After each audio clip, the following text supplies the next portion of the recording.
Hello class. आज जो है हम गलगन के बारे में पढ़ेंगे। इससे पिछले जो क्लासेस थे उसमें हमने शॉक के बारे में डिटेल में पढ़ा। कल वाला जो क्लास था उसमें हमने सेप्टिक शॉक के बारे में पढ़ा। आज एक नया टॉपिक जो है वो हम स्टार्ट करने वाले हैं। इसको आप अपनी जो टेक्स्ट बुक है उसमें जो शेकोकार की बुक है उससे भी रीड कर सकते हैं, या फिर दूसरे जो टेक्स्ट बुक है उससे भी जो है आप गलगंड को पढ़ सकते हैं। गलगंड जो है वो काय चिकित्सा में भी आपको पढ़ना पड़ेगा, और सर्जरी में भी आपके सिलेबस में गलगंड जो है एक पॉइंट आपके सिलेबस में है। तो सबसे पहले हम गलगंड की निरुक्ति देखते हैं। तो निरुक्ति में आचार्य चरक जो हैं उन्होंने चिकित्सा स्थान का जो 12 चैप्टर है वहाँ पे क्या लिखा है, गलस्य पार्श्वे गलगंड एकः, मतलब गल पार्श्व में किसी एक और जो उत्पन्न स्रोत होता है उसी को गलगंड कहा जाता है। ये आचार्य चरक के अकॉर्डिंग है चिकित्सा स्थान 12 चैप्टर का। ऐसे ही योग रत्नाकर का जो गलगंड निदान है उस चैप्टर में उन्होंने क्या लिखा है, निबद्ध स्वयथुर्यस्य मुस्कवल्लंबते गले महान व यदि वा हृष्वो गलगंडम तमादिशेत, मतलब मनुष्य के गल प्रदेश में निबद्ध स्वयथुर्यस्य मुस्कवल्लंबते गले। मुस्क जो है आपको पता है स्क्रोटल रीजन के लिए मुस्क वर्ड जो है वो यूज़ होता है। तो मनुष्य के गले में जो है सोत उत्पन्न हो करके उस स्क्रोटम के जैसे या अंडकोश के समान जो है लटकता हुआ प्रतीत होता है। मुस्क के समान लटकता हुआ प्रतीत होता है। इस प्रकार का जो महान या फिर जो सोत अल्प सोत जो होता है उसी को गलगंड के नाम से जाना जाता है। ठीक है, ऐसे ही आचार्य भोज जो है उन्होंने भी लगभग लगभग ऐसे ही मिलता जुलता निरुक्ति उन्होंने दिया हुआ है। ठीक है, इसमें भी इन्होंने क्या लिखा है, लंबतम मुस्कवत दृष्टवा गलगंडम विनिर्दिशेत। तो इसके अकॉर्डिंग भी इनके अकॉर्डिंग भी गल के पार्श्व में मुस्क के समान जो सोत होता है वही जो है वो गलगंड है। ठीक है, तो आचार्य चरक जो हैं, अब आचार्य चरक ने देखते हैं आचार्य चरक ने इसके लिए और क्या स्पेशल कहा हुआ है। तो आचार्य चरक जो हैं इन्होंने इसको कफ का जो नानात्मज विकार है, कफ के जो 20 नानात्मज विकार हैं वहाँ पे उन्होंने गलगंड का वर्णन किया है। ठीक है, और आचार्य वाग्भट्ट जो है उन्होंने क्या लिखा हुआ है कि गलगंड जो होता है उसमें वेदना नहीं होती है, ऐसा आचार्य वाग्भट्ट जो है उन्होंने कहा है। ये सारी चीज़ें जो है वो आपको पीजी प्रिपरेशन के लिए जो है बहुत इम्पॉर्टेंट हो जाता है कि वाग्भट्ट ने गलगंड में वेदना किसने नहीं माना है, या चरक ने गलगंड को कौन से नानात्मज विकारों में लिया हुआ है। तो ये सारी चीज़ें जो है आपको ऐसे ही पॉइंट पॉइंट छोटे छोटे पॉइंट्स जो हैं वो आपको याद रखने चाहिए, जो कि आपको आगे हेल्प करेंगे आगे के प्रिपरेशन के लिए। तो सबसे निरुक्ति के बाद जो है हम संप्राप्ति देखते हैं। संप्राप्ति में आचार्य सुश्रुत जो है उन्होंने क्या लिखा हुआ है, तो आचार्य सुश्रुत ने निदान स्थान का जो 11th चैप्टर है वहाँ पे उन्होंने लिखा हुआ है, वातः कफश्चैव गले प्रवृद्धो मन्ये तो संसृत्य तथैव मेदः कुर्वन्ति गंडम क्रमशः स्वलिंगे समन्वितम तम गलगंडम आहु। मतलब प्रकोपित वात दो है, वात और कफ दोष दोनों जो है मेदो धातु को दूषित करके गले प्रदेश में जो है स्थान संश्रय करके अपने अपने लक्षण से युक्त शोथ को उत्पन्न करता है, और इस शोथ जो है इसी को गलगंड के नाम से जाना जाता है। तो यहाँ पे अगर अब हम दोष की बात करें तो दोष कौन कौन से हो गया, वात दोष और कफ दोष। और अगर दुष्य की हम बात करें तो दुष्य हो गया यहाँ पे मेदो धातु। दुष्य को याद रखना है हमें। सुश्रुत ने दुष्य का क्या कहा है, गलगंड में मेद धातु को उन्होंने दुष्य के रूप में माना हुआ है गलगंड के लिए। आगे चल के हम जब आचार्य चरक देखते हैं, आचार्य चरक के अकॉर्डिंग देखते हैं, तो वहाँ पे उन्होंने दुष्य में मांस और मेद इन दोनों को लिया हुआ है। लेकिन यहाँ पे आचार्य सुश्रुत जो है उन्होंने निदान स्थान 11 चैप्टर में दुष्य के रूप में सिर्फ मेदो धातु का वर्णन किया है। ठीक है, फिर आगे हम आचार्य चरक का देखते हैं। यस्य श्लेष्म प्रकोपितो गले बाह्य अवतिष्ठते सनैर संजयेत श्रोथम गलगंडो अस्य जायते। मतलब श्लेष्मा जो है, श्लेष्मा मतलब कफ दोष जो है वो प्रकोपित होकर के गले के बाह्य प्रदेश में स्थित हो जाता है और धीरे धीरे बढ़ने वाले शोफ को उत्पन्न करता है। इसी को गलगंड के नाम से जाना जाता है, और इसको बहिर्मार्गाश्रित व्याधि कहा हुआ है आचार्य चरक ने। अब अगर हम संप्राप्ति घटक देखें तो स्थान क्या माना हुआ है, सप्त त्वचा में से छठी रोहिणी त्वचा को इसका स्थान माना है। दोष की अगर बात करें तो वात और कफ जो है ये आचार्य सुश्रुत ने माना है। चरक जो है उन्होंने सिर्फ कफज दोष को इसके लिए रिस्पॉन्सिबल कहा है, या कफ दोष को ही इसके लिए कारण कहा है। धातु दुष्टि की अगर हम बात करें तो मांस एवं मेद जो है यहाँ पे धातु दुष्ट होते हैं।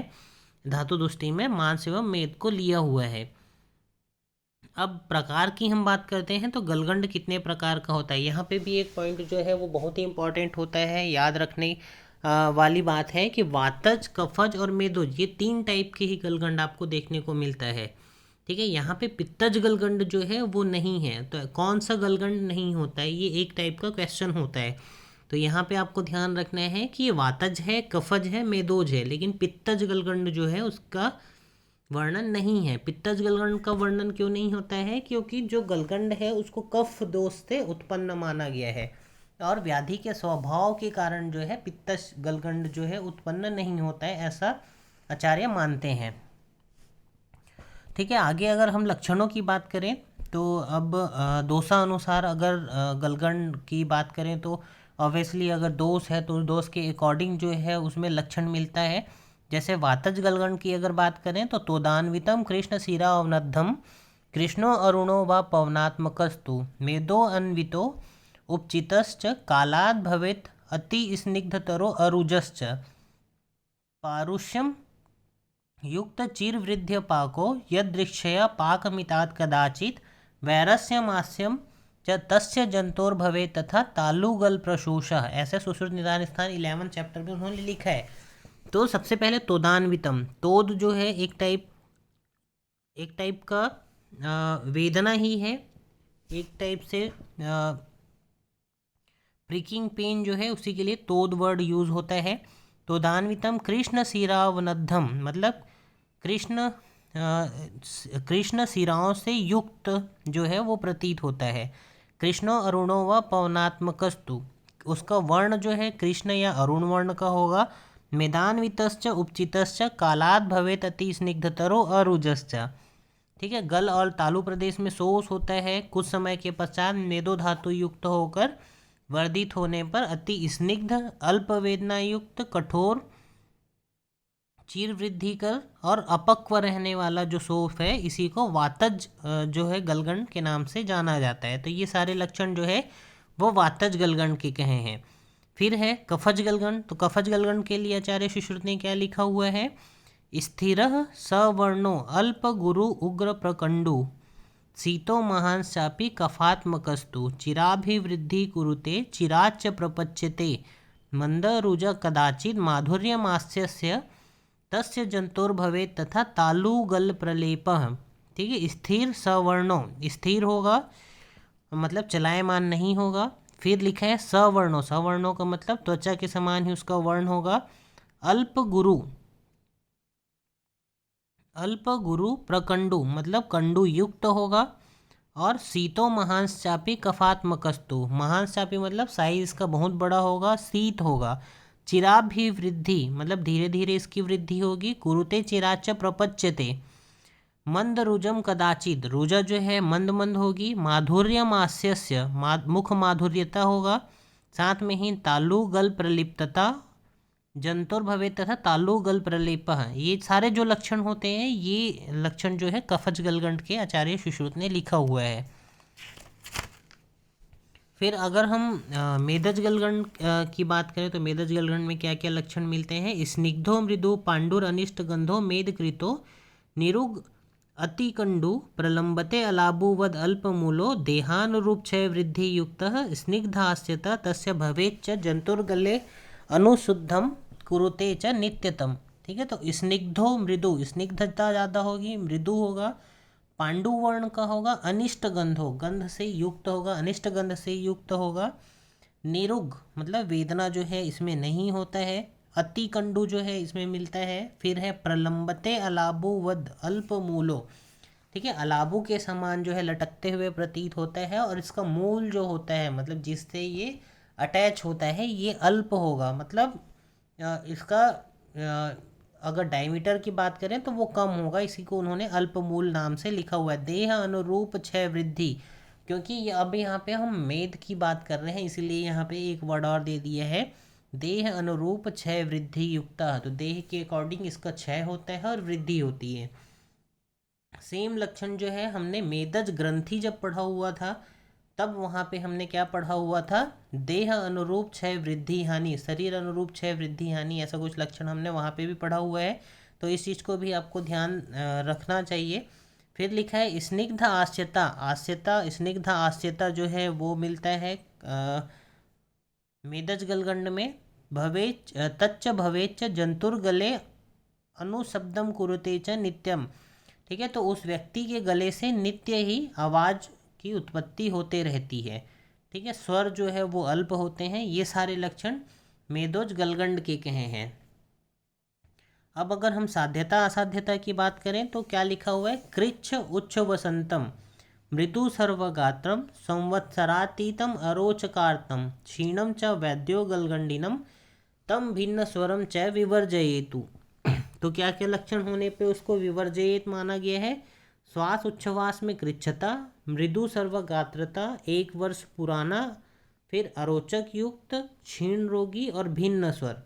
ऐसे लक्षणों से युक्त जो रोगी है, गलगंड का जो रोगी है, उसको असाध्य माना जाना चाहिए और उसकी चिकित्सा जो है चिकित्सक के द्वारा नहीं करनी चाहिए।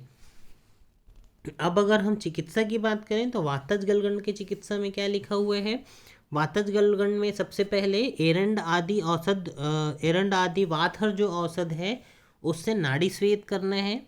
फिर लिखा है उसके पश्चात जो है स्वेदन, फिर रक्त मोक्षण एंड उपनाह का प्रयोग करना चाहिए। वैसे ही रक्त मोक्षण के पश्चात जो है अतसी आदि का जो है कांजी में, अतसी आदि को कांजी में पिष्ट करके उसका लेप करना चाहिए। ऐसे जो है इसके कुछ चिकित्सा कहा हुआ है सुश्रुत चिकित्सा स्थान 18 चैप्टर में वातज गलगंड में। साथ में ही अमृत आदि तैलपान का प्रयोग करना चाहिए।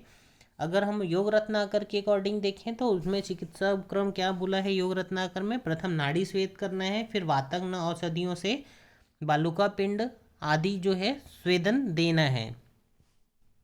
सिरावेद की अगर हम बात करें तो जीवा के जो अधो जीवागत जो सिराएं होती है उनका वेधन करके रक्त मोक्षण कराने का निर्देश मिलता है गलगंड में।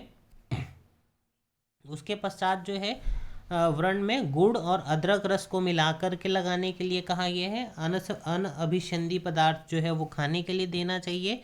साथ में ही जो है वमन और रक्त मोक्षण कराने का निर्देश दिया हुआ है। फिर है कफज गलगंड की अगर चिकित्सा की बात करें तो कफज गलगंड में है स्वेदन, उपनाह, फिर रक्त विश्रावण, उसके साथ साथ अजगंधा आदि द्रव्यों का लेप करना चाहिए और पिपली आदि के द्वारा सिद्ध पंचलवण युक्त तैल का पान करने के लिए कहा गया है। ठीक है, फिर अगर पक्व गलगंड की चिकित्सा में क्या लिखा है, कफज गलगंड में सबसे पहले है वमन, सिरोविरेचन, विरेचनिक धूमपान का प्रयोग। वात कफज गलगंड जो है उसमें पाक अगर है तो उसमें जो पक्व व्रण होता है उसके अकॉर्डिंग चिकित्सा करनी चाहिए। फिर नेक्स्ट जो है वो है मेदोज गलगंड की चिकित्सा। तो मेदोज गलगंड की चिकित्सा में कहा है स्नेहन सबसे प्रथम, फिर सीरावेद, फिर त्रिवृत्त आदि के द्वारा लेप करना चाहिए। फिर सालसर आदि गण की औषधियों का को गोमूत्र मिला करके प्रातः काल में पान करने के लिए कहा गया है। फिर शस्त्र प्रयोग के द्वारा मतलब पाटन कर्म करना चाहिए। फिर मेद का निरहरण करके उसका सीवन कर्म करना चाहिए, ऐसा उन्होंने निर्देश दिया हुआ है। साथ में क्या लिखा है, काशीस, तुत्थ, गुरोचन आदि को व्रण स्थान पर लगाना चाहिए। तेल का अभ्यंग कराना चाहिए। यह भोजन जो है वो हितकर कहा गया है मेदज गलगंड के लिए। प्रातः काल में गोमूत्र के साथ असन आदि गण का पान करने के लिए लिखा हुआ है। ऐसे ही आचार्य योग रत्नाकर जो है उन्होंने योग रत्नाकर में जो है कुछ आचार्य ने योग रत्नाकर में कुछ योगों का वर्णन किया है, जैसे श्वेता पराजिता प्रयोग, अमृत आदि तैल का पान, तुम्बी तैल का अनस्य, जलकुंभी भस्म का प्रयोग, रक्षोघ्न तैल युक्त लेप। ये सारे जो लक्षण हैं, ये सारे जो चिकित्सा है वो योग रत्नाकर में वर्णित है। साथ में ही भाव प्रकाश के भाव प्रकाश के अनुसार जो है प्रच्छान कर्म करना चाहिए गलगंड में। फिर गंड गोपलिका नामक कीटक का लेप करने का उपदेश मिलता है भाव प्रकाश में। तो ऐसा जो है गलगंड की कुछ चिकित्सा कही गई है। ये अगर आपको डिटेल में पढ़ना है तो आप जो आपका जो टेक्स्ट बुक है, शेकोकार का जो टेक्स्ट बुक है, उसमें से आप इसको डिटेल में पढ़ सकते हैं। अगर कुछ प्रॉब्लम है उसके बाद भी अगर आपको कुछ चीज़ें नहीं समझ आती है या कुछ और डिटेल में पढ़ना है तो वो बताइएगा, तो उसको फिर से हम डिटेल में पढ़ेंगे।